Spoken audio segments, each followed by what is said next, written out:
That is true. They won't give them straw anymore. Why did they decide so? Because Aaron and Moses asked the Pharaoh to let the Hebrews free.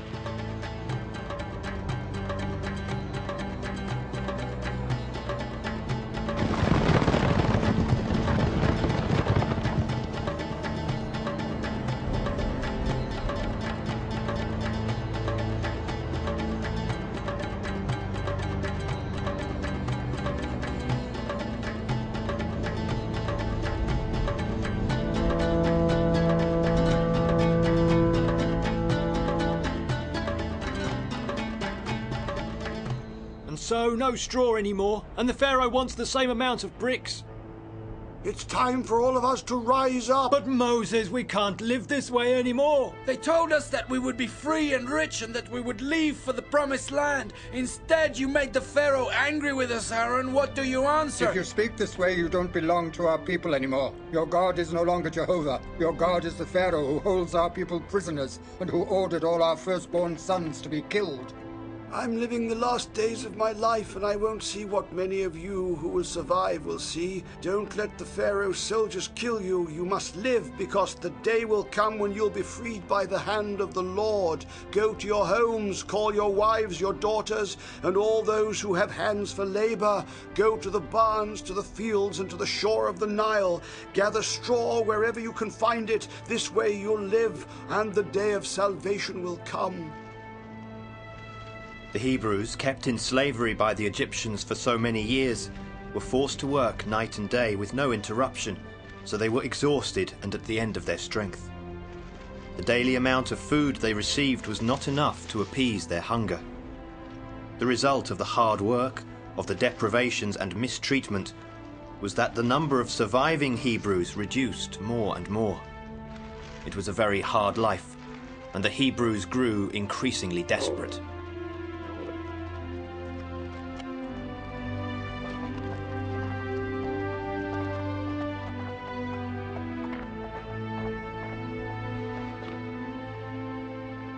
Hey you! So young and already stealing?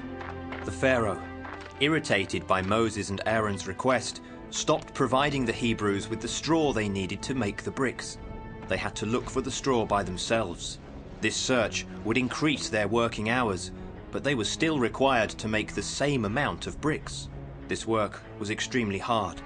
They had to load, transport and pour a special mud into containers and then tread on that mud mixed with straw for hours to reduce it into a paste. Then they had to put that paste into wood mould and cook it in special kilns or let it dry under the sun until it hardened.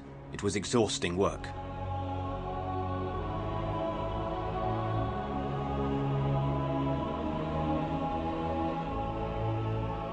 My lord, why do you bring evil to these people? How could you doubt me? I am the Lord. I have heard the groaning of the children of Israel, and I have remembered my covenant. Therefore, I will deliver the children of Israel into the land I promised them. My lord, but the Pharaoh will not obey you. I will strike him with my great might. I am the Lord. As for you, go back to the Pharaoh with Aaron and ask him to let the children of Israel leave his kingdom.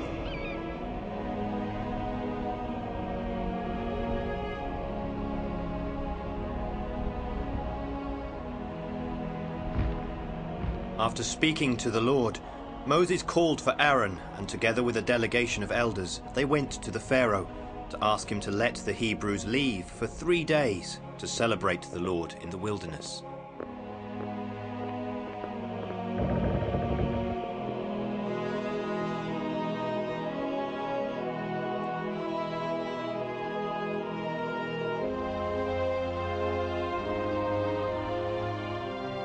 Why do you divert people from work? Not only you failed producing what you had to, but you even want to stop your work to offer sacrifices to your God in the wilderness. You are mad. Leave and do what I ordered. Get out and work. You can't hold back the Hebrews any longer. Remember that you Hebrews are my slaves and that you must obey me, or else there will be trouble for you. Big trouble. Show him what our God is able to do. What a divine illusion! What magic is this? What is this sorcery all about? What are you trying to do? Do something, you magicians! Get rid of that snake immediately! Powerful Ammon, invisible creator of things. Ra, triumphant son of the midday. Thrice powerful god Throth, heart of Ra. Now, devour it, now!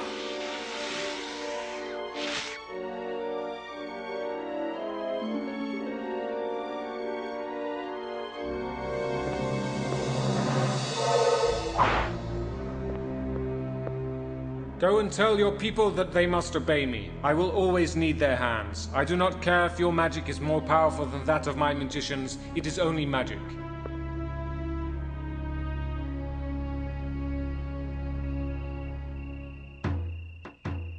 Time went relentlessly by, and the Pharaoh still insisted that his Hebrew slaves must work and could not leave Egypt. His heart was hard, and he did not want to understand the reasons why he should let them go. Then the Lord called for Moses again and told him, The Pharaoh is obstinate and refuses to let my people go. Go to him tomorrow morning and tell him he must let the Hebrews leave Egypt, as I need them in the wilderness.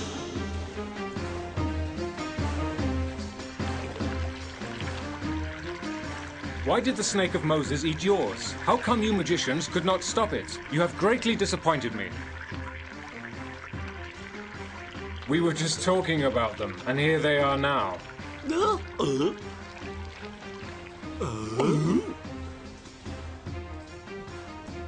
As for you two, I have to say that you are very stubborn. Absolutely stubborn. Since when and how long have your people been our guests in the land of Egypt? How long? For more than 100 years, Pharaoh. 100 years. And I tell you that they will spend many more years in this land. Hundreds of years. Now, have your say and then go, and leave me in peace. These are the orders of the God of Israel. Let my people go, so they may serve me in the wilderness. If you don't, the Almighty will punish you severely. And how? I'd definitely like to know how he'll do something like that. You'll see. You'll see right away.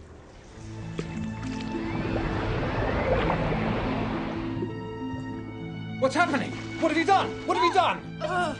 It's all blood!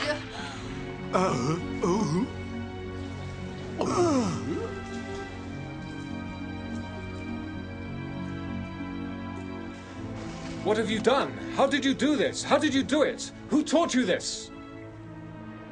All the fish living in the river Nile died and came to the surface as the waters of the river had been polluted by blood. From every water source of Egypt, blood gushed out. The Egyptians desperately dug the earth in search of water, but they could not find a single drop. Water, Mother, I'm thirsty.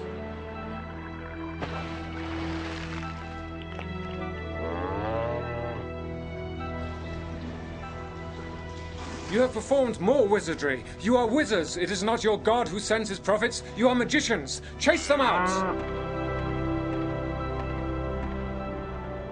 After Moses dipped the staff of the Lord into the river Nile, it took 7 whole days for things to return to normal. But the heart of the Pharaoh wasn't yet touched by those fatal warnings. So the Lord called for Moses again and told him, If the Pharaoh still refuses to let you leave for the land I promised you, I'll hit the entire extent of his reign with the scourge of the frogs.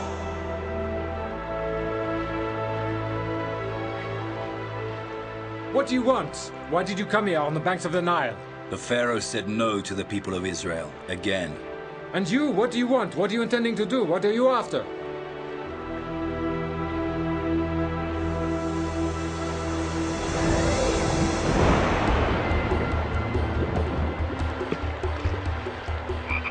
Hey, Get what's off! going Go on? away! What's all this? How did they do this wizardry? This is powerful magic! The river Nile swarmed with frogs that invaded everywhere and jumped everywhere. On people, on boats, meadows, fields. They went into people's houses and jumped on women, children, old people, and on animals. They were everywhere. Then the Pharaoh called for Moses and Aaron. and begged them to send the frogs back into the river again, and then he would permit the Hebrews to leave Egypt the day after. The Lord satisfied the request of the Pharaoh, and the plague of the frogs ceased.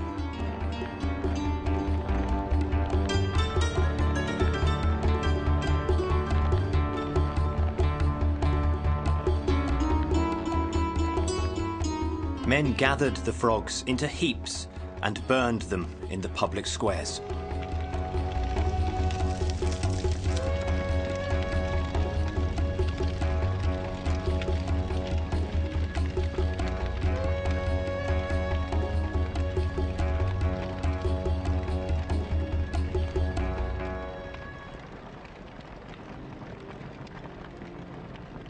When the Pharaoh saw that everything had returned to normal, he forgot what he had promised and did not keep his word. Damned imbeciles! Don't you understand? It's the swamps around the Nile that have caused this, not the God you fear. Don't you understand? Get out! Go away!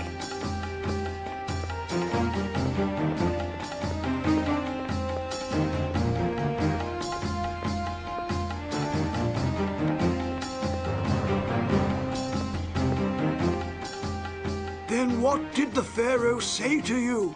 He said no again, and he won't listen to reason. He is still stubbornly challenging the Almighty. What are we going to do? To leave? We'll have to wait for the Pharaoh to make up his mind. I don't think he ever will. His heart is made of stone. Then Moses took his staff and placed it in the earth. A huge cloud of dust appeared and transformed into an enormous swarm of mosquitoes that swarmed on the people and animals. Then the mosquitoes changed into a vast quantity of venomous flies, deadly because of their mortal poison. And they invaded everywhere. Huge swarms of venomous flies got into the Egyptians' houses, into the Pharaoh's palace, into the stables, and they swarmed on the livestock. It's incredible we can't do anything. We're powerless against venomous flies. The storm comes, strikes, and disperses. It's always been this way. All we have to do is wait for it to be over. You morons, you are incompetent! What kind of magicians are you? You are incapable of doing anything! Egypt was devastated by the venomous flies. Only the land of Goshen was safe from this plague. The Pharaoh sent his messengers to ask for Moses and Aaron again, and they came to his palace and waited. He had finally made a decision, but before announcing it, he wanted to see how Moses and Aaron would react. So he told them, I summoned you because I have finally understood. You are two powerful magicians, very powerful. How much money do you want to work for me? No, we're not magicians. Surrender to our God. No, I will never surrender to the God of the Hebrews, and he will never subdue me! Our God wants you to free the Hebrews. That will never happen. Tell your gods that I will never set them free. Understand? Never! The Almighty will see to it that you're convinced, Pharaoh.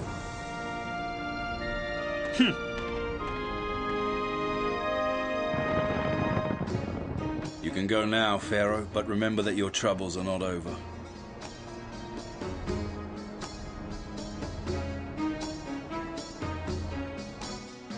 Mummy, look!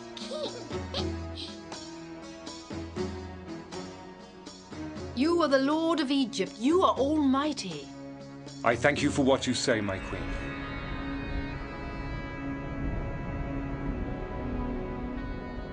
As the Pharaoh's attitude towards the Hebrews did not change, the Lord told Moses, Stretch your hand to heaven, and in the land of Egypt will be such a thick darkness that you'll be able to touch it. Moses stretched his hand to heaven, and for 3 days a thick and dense darkness wrapped around the entire land of Egypt. Nobody could move from the place they were, but even this warning did not convince the Pharaoh, and so once more the Lord spoke to Moses. Stretch your hand to heaven so that fire and hail will fall on all of Egypt. A rain of fire and hail fell from heaven and crashed with violence to the earth.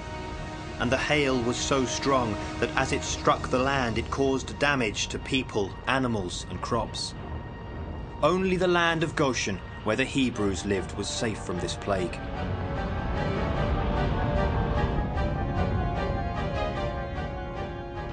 The fire burned everything in its path.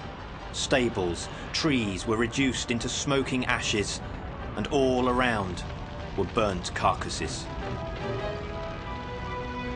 Your God is against us. Ask your God to save me from this disaster, and I promise you that I will let you out of Egypt. And the Lord said, So says the Lord, the God of Hebrews, let my people go so that they can serve me. And if you refuse to do that, tomorrow I'll let fall on your land an enormous swarm of locusts. They will fill your houses and those of all Egyptians. Look how many locusts. They'll destroy everything. Because of their enormous quantity, the locusts will form a deadly carpet. And there'll be so many to cover completely the soil of Egypt. They will devour everything they meet. Plants, trees, animals, an enormous destructive cloud that will destroy everything it meets. I have to do this because you don't want to let my people leave Egypt. And tomorrow my hand will fall again upon your livestock in the fields, upon horses, donkeys, camels, oxen, and sheep.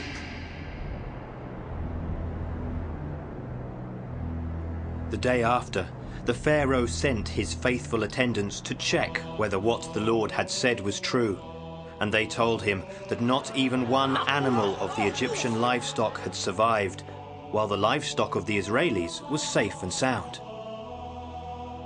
Why did you call for us, Pharaoh? Maybe to tell us that we can finally leave Egypt? Stop, Moses. I am no more against you, but now ask your God to save me from this ruin. I have no livestock left. I will ask him, but you will let us leave so that we may serve our God. Yes, I will permit you that, but now ask your God to keep away this mortal plague from me and Egypt. So Moses lifted up his staff.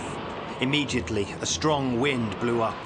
It was a powerful west wind that dragged all the locusts into its vortex. It was an incredible show.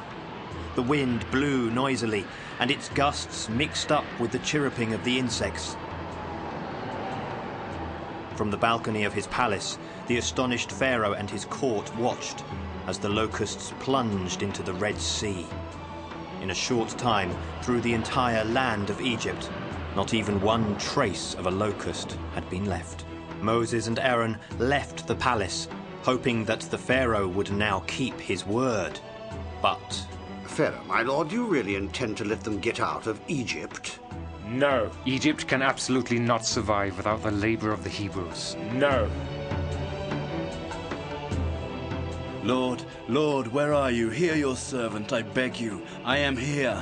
Moses, I listen to you. Talk. What do you want to tell me? Lord, you know that the Pharaoh still said no. After promising to let us go, why did you harden his heart? Moses, I hardened his heart so that he knows perdition. If the Pharaoh does not want to let us go, what do I do now, my lord? You only have to trust me. You'll see the day will come that the Pharaoh repents for holding back the Hebrews against my will.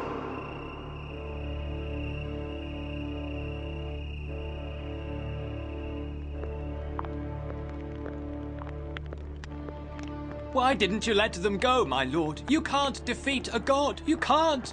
If you don't obey him, you'll destroy your own kingdom. Yes, you are right, but I absolutely cannot permit them to leave.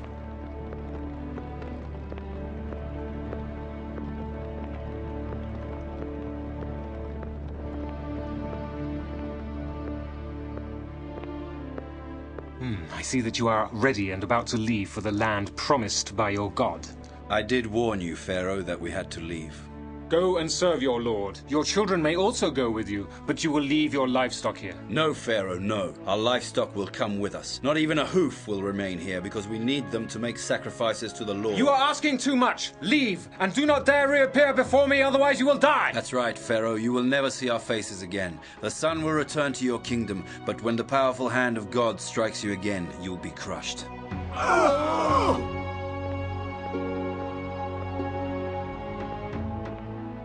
The Pharaoh could not resign himself to the departure of the Hebrews from Egypt, and he recalled the 10 plagues the Lord had sent him as warnings. The thick, sudden darkness that fell and that lasted 3 days and 3 nights. The rain of fire that burned everything in its path. The staff of Moses that became a huge snake that ate the 3 snakes the magicians conjured to fight it. the day in which all of Egypt's water turned to blood, polluting every spring and pool, and killing all the fish in the river Nile, so they floated to the surface. The day in which a huge plague of frogs hopped from the river Nile and jumped on the earth, invading all of Egypt's fields and houses. The enormous swarm of mosquitoes that buzzed hungrily on people and animals. The plague of venomous flies that swarmed into the Egyptians' houses, the pharaoh's palace and animals' stables, bringing with them death and destruction.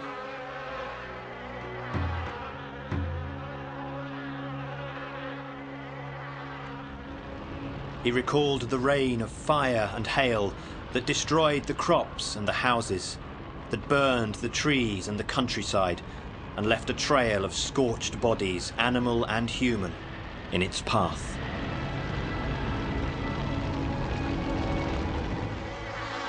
The enormous, hungry swarm of locusts that rapidly destroyed and devoured everything in its path. Only Moses' intervention had saved Egypt from the insects. You are asking too much. Leave, and do not dare reappear before me, otherwise you will die. The Pharaoh mistreated me just as he mistreats the rest of your people. My lord, will you help me to deliver them from his hands? I am your God. I am that I am. With me by your side, you won't fear anything. May you be blessed, my lord. May you always be blessed.